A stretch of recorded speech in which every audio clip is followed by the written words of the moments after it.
గప్కాలు కొట్టుడు కాకుండా నేను ఒక్కటే మాట మిమ్మల్ని అడుగుతున్నా, మీరందరూ కూడా చూసింది.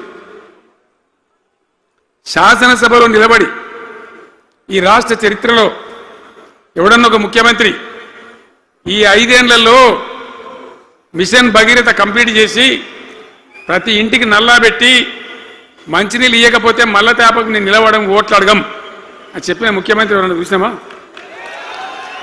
నేను చెప్పిన మాట అసెంబ్లీలో నిలబడి చెప్పి ఆ 5 ఏళ్లలో మిషన్ భగీరథ నీళ్లు తెచ్చి 100% కులం మతం సంబంధం లేకుండా తండాలు మారుమూల పల్లెలకు కూడా ప్రతి గ్రామానికి ట్యాప్ పెట్టి ప్రతి ఇంట్లో ట్యాప్ పెట్టి మంచి స్వచ్ఛమైనటువంటి నీళ్ళు తెచ్చిచ్చింది. 5 ఏళ్ళు నడిచింది, నడవలే.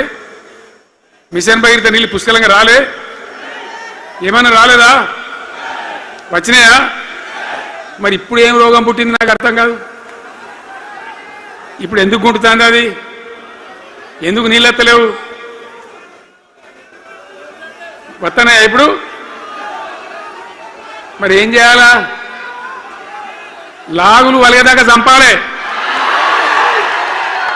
మంచి మాట కాకపోతే ఏం చేస్తారు? మంచిగా కట్టిన ఇల్లు పెట్టిపోయి కదా, 5 ఏళ్ళు నడిచింది కదా, మరి మీకేం బీమారీ వచ్చింది నాకు అర్థం కాదు. ఇంతింత పొడుగు మాటలు మాట్లాడుతుందా? అడ్డం పొడుగు మాట్లాడుతుందా? పొద్దున్న లేతే కేసీఆర్ చావాలి, నువ్వు 1000 జన్మలు ఇచ్చినా నేను చావా నాకు కూడా అనుకుంటున్నావు.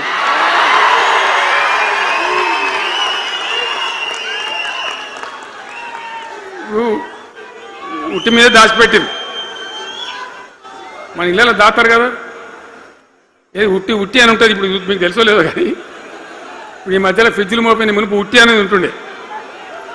ఎండిపోయిన చేపలోకి నీ రొయ్యలో అబ్బాయి ఉంటే వరుగులు ఉంటే దానిలో పెడుదురు. పిల్లికి అందదా ఉట్టి, కింద కూసుకొని శాపం పెడతా ఉంటుంది, తెగాలే పడాలి తెగాలే పడాలి. పిల్లి శాపానికి ఉట్టి తెగుతుందా? మరి విధవారు కేసీఆర్ చావాలంటే కేసీఆర్ దత్తడా? మీ దీవెన మీ ఆశీర్వచనం ఉంటే జీవన్ రెడ్డి గారు అన్నాడు, నాకు 75 ఏళ్ళు వచ్చినాయి. జీవనా నేను చెప్తున్నా, నాకు కూడా 72 వచ్చినాయి. నీ వెనకనే నేను కూడా లైన్లోనే ఉన్నా. నేను ఒక్కటే మాట చెప్తున్నా, ఇక మా దేశభా శ్రీనివాసేమో నాకు ఇంత పెద్ద కట్ట రాసి ఇచ్చాడు, నువ్వు మాట్లాడాలి ఇవన్నీ. అవన్నీ కాదు, ఇక్కడ దరిద్రం పోయేదాకా ఇక్కడ టాప్ టు బాటం అన్ని వర్గాల ప్రజలు ఇది మా తెలంగాణ, మేము గర్వంగా బతుకుతాం, సంతోషంగా బతుకుతాం, అన్ని వర్గాల ప్రజలు తలెత్తుకొని వచ్చేదాకా మనం సేవ చేయాల్సిందే, చివరి శ్వాస దాకా కూడా చేయాల్సిందే, తప్పనే తప్పదు. బ్రహ్మాండంగా ముందుకు తీసుకొని పోవాలి. మీరు కూడా నాకు 75 వచ్చిందే కాదు, ఇవాళ మీరు 50-25 ఏళ్ళు తగ్గిపోయింది మీ వయసు. అంత యువకునిలాగా అంత ఉత్సాహంగా ముందుకు దూసుకొని పోదాం. తెలంగాణ ఎట్లా మంచి దాని సంగతి చూద్దాం.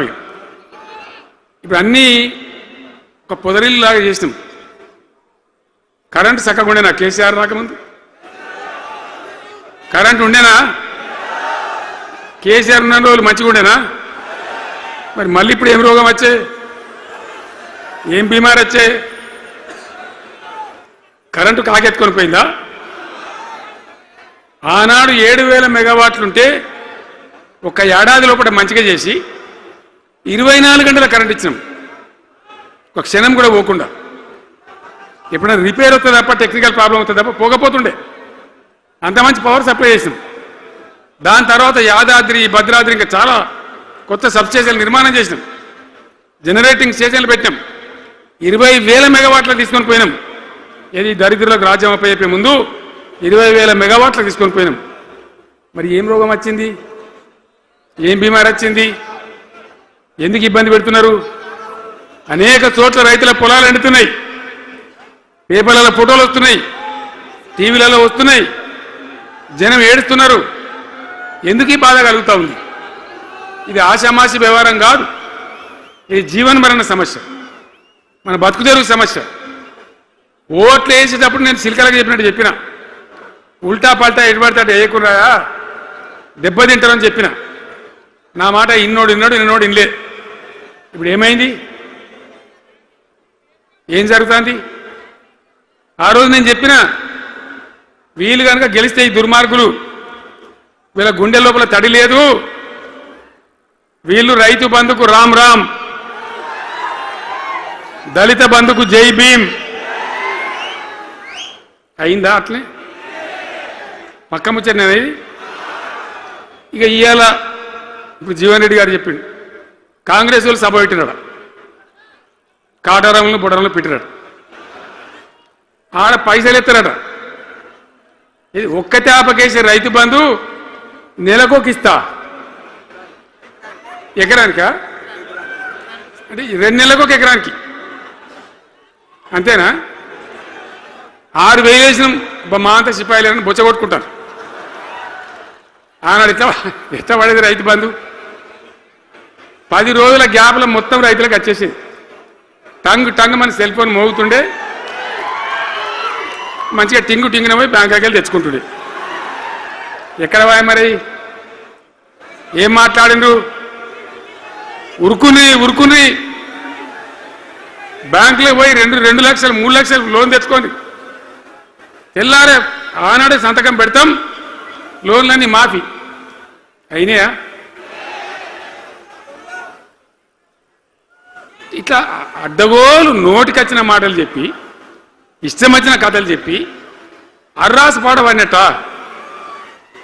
కేసీఆర్ 10,000 ఇస్తాడా, మేము 15 ఇస్తాం, పింఛన్లు 2,000 ఇస్తాడా, మేము 4,000 ఇస్తాం, వికలాంగులకు 4,000 ఇస్తాడా, మేము 6,000 ఇస్తాం.